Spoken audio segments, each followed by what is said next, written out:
Hello everyone, welcome back to my YouTube channel learn with Anjali. हमारी class 10 की जो series चल रही है, आज हम चैप्टर 2 पॉलिनोमियल्स आज यहाँ पे पढ़ने जा रहे हैं। सो पॉलिनोमियल्स होता क्या है, सबसे पहले हम वो देख लेते हैं। यहाँ पे जो पॉलिनोमियल्स है, एक अलजेब्रिक एक्सप्रेशन होता है जो वेरिएबल, कांस्टेंट और कोफिशिएंट से मिलके बनता है, और इसका जो एक्सपोनेंट होता है ये नॉन नेगेटिव इंटीजर होता है। या हमें ऐसा कुछ याद नहीं करना, हम बहुत ही इजी वे में पढ़ेंगे इसे। पॉलिनोमियल जैसे फॉर एग्जांपल मैं एक अलजेब्रिक एक्सप्रेशन लिख देती हूँ।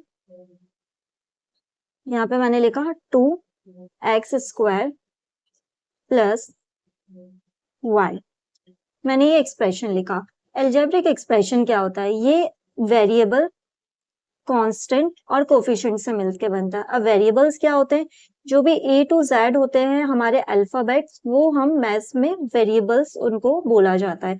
कांस्टेंट एक जो नंबर होता है उसको हम कांस्टेंट बोलते हैं, और कोफिशिएंट जो रहता है, फॉर एग्जांपल ये वेरिएबल के जस्ट सामने जो भी नंबर है उसको हम बोलेंगे कोफिशिएंट। और यहाँ पे जो ये आपने ये बनाया 2x² और ये x है, इसके बीच में एक मैथमेटिकल ऑपरेशन है, प्लस बोल सकते हैं, माइनस बोल सकते हैं, मल्टीप्लिकेशन बोल सकते हैं। तो इससे जो भी एक अलजेब्रिक एक्सप्रेशन बनेगा तो हम उसको बोलेंगे ये पॉलिनोमियल है। अब पॉलिनोमियल के टाइप्स होते हैं, फॉर एग्जांपल अगर सिर्फ एक टर्म है, अगर मैंने 2 की पावर यहाँ पे 10 रख दिया तो ये आपके पास होगा मोनोमियल। अगर मैंने यहाँ पे 2 टर्म्स रख दिए तो दैट इज बाइनोमियल। 3 टर्म्स हो गए, ये इसको हम टर्म्स बोलते हैं। दिस इज फर्स्ट टर्म जो प्लस या माइनस से जो सेपरेट होती है। यहाँ पे फर्स्ट टर्म है और यहाँ पे हमारा सेकेंड टर्म है, तो ये हमारे पास हो गया बाइनोमियल। अब यहाँ पे एक और टर्म अगर ऐड कर देंगे तो वो हमारे पास हो जाएगा trinomial. So I think so आपको यहाँ तक समझ में आया होगा। अब हम आगे प्रोसीड करते हैं। अब जो हमारे कोर्स में है ना वो हम देख लेते हैं। अब हमें पढ़ना है लीनियर। सो हम यहाँ पे पॉलिनोमियल के टाइप्स पढ़ रहे थे। हमारे पास है सबसे पहले लीनियर पॉलिनोमियल। लीनियर जो पॉलिनोमियल होता है उसमें यहाँ पे हमने एक वर्ड पढ़ा था एक्सपोनेंट। एक्सपोनेंट मतलब होता है पावर। तो हमारे पास जो कोफिशिएंट की जो पावर है वो हमारे पास अगर 2 है, हाईएस्ट पावर, जैसे ये भी कोफिशिएंट है, इसकी पावर 1 है, बट ये पूरा हम एक एक्सप्रेशन देखेंगे तो यहाँ पे हाईएस्ट पावर हम 2 कंसीडर करेंगे। सो इसके अकॉर्डिंग के जो पावर के बेसिस पे जो पॉलिनोमियल होता है उसके बारे में आज हम पढ़ने जा रहे हैं। तो लीनियर पॉलिनोमियल जो रहता है वो हमारे पास होता है जिसकी हाईएस्ट पावर ना 1 होती है। फॉर एग्जाम्पल हमने लिखा 2x - 3, तो यहाँ पे जो कोफिशिएंट है इसकी पावर 1 है, तो हमारे पास ये हो गया लीनियर पॉलिनोमियल। अब हम क्वाड्रेटिक पे चलते हैं। जो क्वाड्रेटिक पॉलिनोमियल होता है जिसमें हाईएस्ट पावर है ना 2 होती है।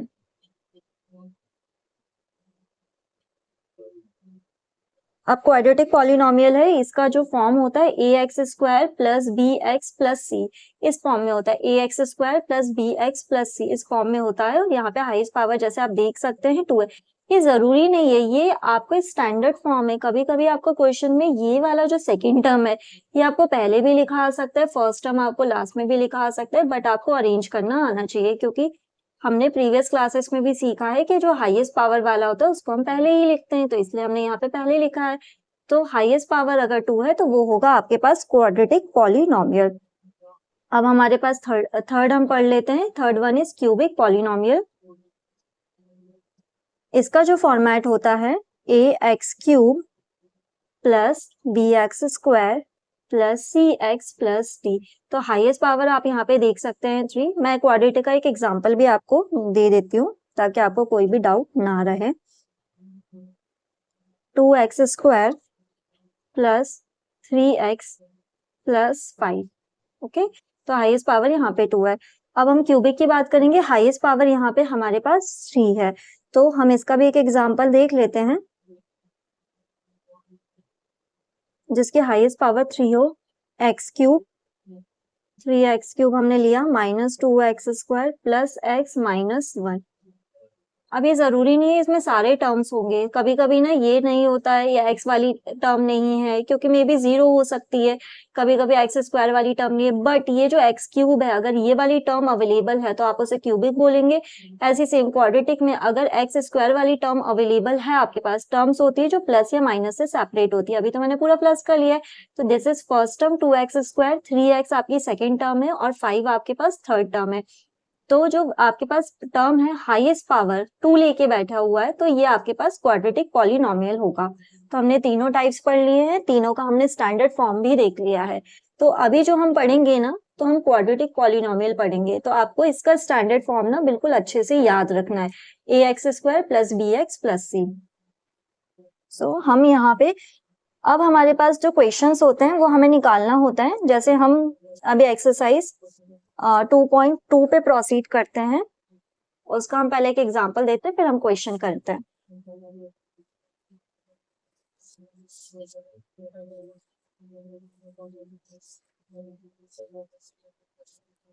ओके,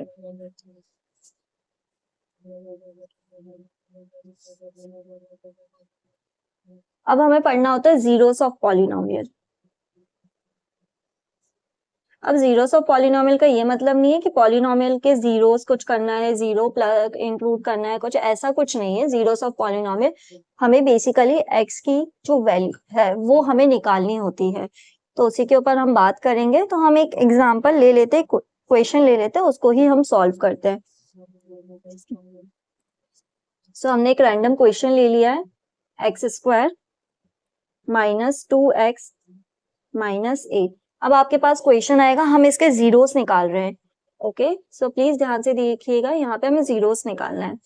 अब आपके पास हम स्प्लिटिंग द मिडिल टर्म का यूज करेंगे। जो स्प्लिटिंग द मिडिल टर्म है उसमें हमें देखना होता है जो हमारा फर्स्ट टर्म है जिसके ऊपर हाईएस्ट पावर है ना, वहां पे जो है कुछ भी कोफिशिएंट नहीं होना चाहिए। कोफिशिएंट मतलब इसके आगे कोई भी कांस्टेंट टर्म नहीं होना चाहिए। अगर है तो आपको करना क्या होता है, ये जो टर्म है इस टर्म को लास्ट कांस्टेंट टर्म से मल्टीप्लाई करना होता है। सो अभी तो कुछ भी टर्म नहीं है, तो आप ये जो 8 है, आप इस 8 को लेंगे, आप इसका प्राइम फैक्टराइजेशन निकालेंगे। 2 4 ज़ा 8, 2 2 ज़ा 4, 2 1 ज़ा 2।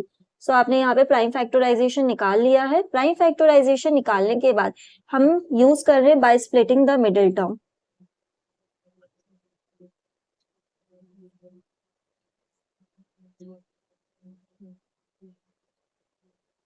हम स्प्लिटिंग द मिडिल टर्म से इसका फैक्टराइजेशन करेंगे, मतलब ये टर्म जो है दो टर्म में टूट जाएगी। अब ये दो टर्म में कैसे टूटेगी, हम इसको नहीं लेते, हम जो लास्ट टर्म रहती है ना, जो कांस्टेंट टर्म होती है, हम उसका प्राइम फैक्टराइजेशन निकालते हैं। अब हमने प्राइम फैक्टराइजेशन निकाल लिया है। अब आपको इसको ऐसे अरेंज करना है, या तो प्लस हो या माइनस करने पे आपके पास ऐसे दो नंबर्स में अरेंज करना है, दो ही नंबर में अरेंज करना है, क्योंकि क्वाड्रेटिक चल रही है कि आपके पास चाहे आप इन नंबर्स को किसी भी फॉर्मेट में अरेंज करें, बट प्लस करो या माइनस करो, आपके पास आंसर -2 आना चाहिए।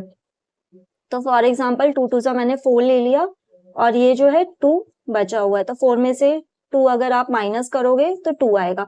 और एक और चीज, ये तो हमने ले लिया, अब ये दोनों नंबर को जो मल्टीप्लाई करेंगे ना, लास्ट कांस्टेंट टर्म आना चाहिए। तो 4 2 8, तो हम इसको ऐसे लिख सकते हैं, x² अब -4x + 2x - 8। अब इसे हुआ क्या, -4 और +2 है, तो हमारे पास जो हाईएस्ट नंबर है, बड़ा नंबर है, उसके सामने माइनस है, तो हम जब सॉल्व करेंगे ना तो -2 आएगा। और 4 2 हमारे पास हो गया 8, तो जब 4 2 8 हो गया और प्लस इंटू माइनस तो -8 आ गया।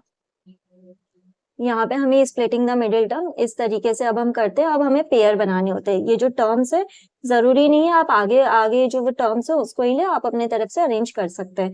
तो मैंने तो यही लिया है, x² - 4x का एक पेयर ले लिया, 2x - 8 का एक पेयर ले लिया, तो x² और ये है 4x। तो यहाँ पे मैं बता देती हूँ आपको, x² x इंटू एक्स से मिलके बना है, और जो -4x है वो है आपके पास -4 इंटू एक्स। सो आपके पास इसमें से कॉमन क्या है, कॉमन मतलब एक जैसा, इसके पास भी x है और इसके पास भी x है, तो हमने ये दोनों का x बाहर निकाल लिया और ये एक x हो जाता है। अब हमने x लिख लिया, अब हम ब्रैकेट लगाएंगे, यहाँ पे बचा हमारे पास x -4x में से आप x निकाल चुके हैं और बचा आपके पास -4। सेम 2x - x, मैं यहाँ पे 2x लिख लेती हूँ, यहाँ पे -8 लिख लेती हूँ।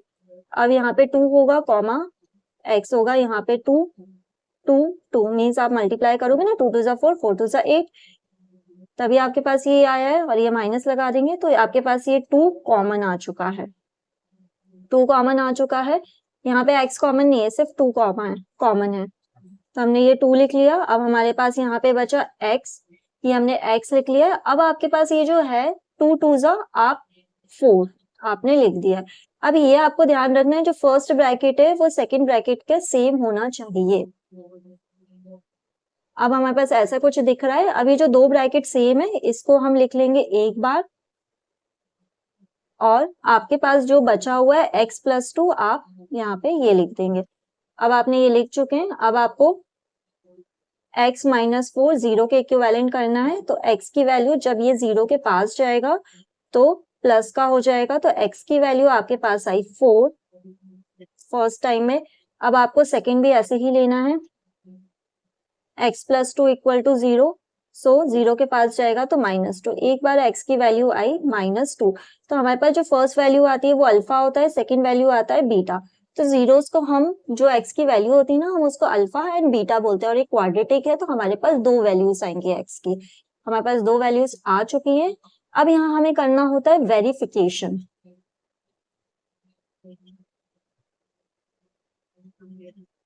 वेरिफिकेशन में हमें करना होता है sum of zeros.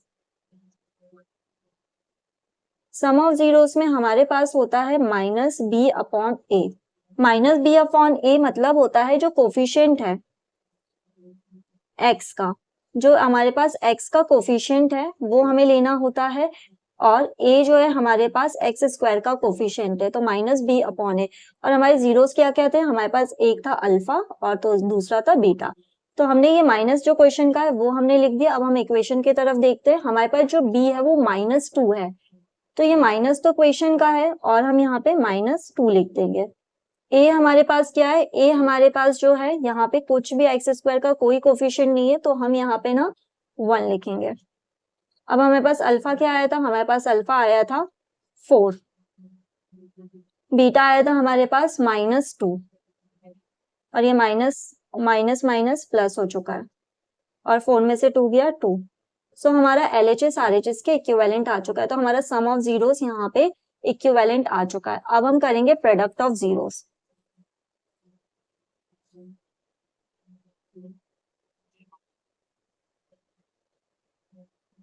Product of zeros जो रहता है वो अल्फा मल्टीप्लाई बीटा, और उसके इक्विवेलेंट में होता है c/a। c मतलब जो कांस्टेंट टर्म होती है, a कोफिशिएंट ऑफ a होता है। मैं यहाँ पे लिख देती हूँ, c जो हमारे पास होती है कांस्टेंट टर्म, यहाँ पे ना कोफिशिएंट ऑफ x² है, a जो है ना कोफिशिएंट ऑफ x² है। सो हमारे पास जो इक्वेशन थी वो ये थी, मैं यहाँ पे नोट डाउन कर देती हूँ। ओके, c जो कांस्टेंट टर्म है हमारे पास है -8।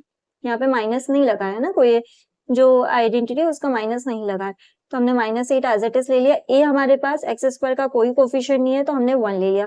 अब हमारे पास अल्फा क्या आया था, हमारे पास अल्फा जो आया था 4 आया था, बीटा हमारे पास जो आया था -2 आया था। तो 4 2 ज़ा 8 और माइनस हमने लगा दिया, और ये -8 है।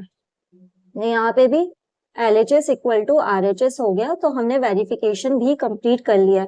तो हमने लिख दिया हेंस वेरीफाइड। सो हमारा यहाँ पे जो हमने फर्स्ट क्वेश्चन है वो हमने यहाँ पे पूरा कंप्लीट कर लिया है। सो आई थिंक सो आपको अच्छा लगा होगा। आपको अगर पसंद आया है, समझ में आया है, तो please like share and subscribe जरूर कीजिएगा। Thank you for watching.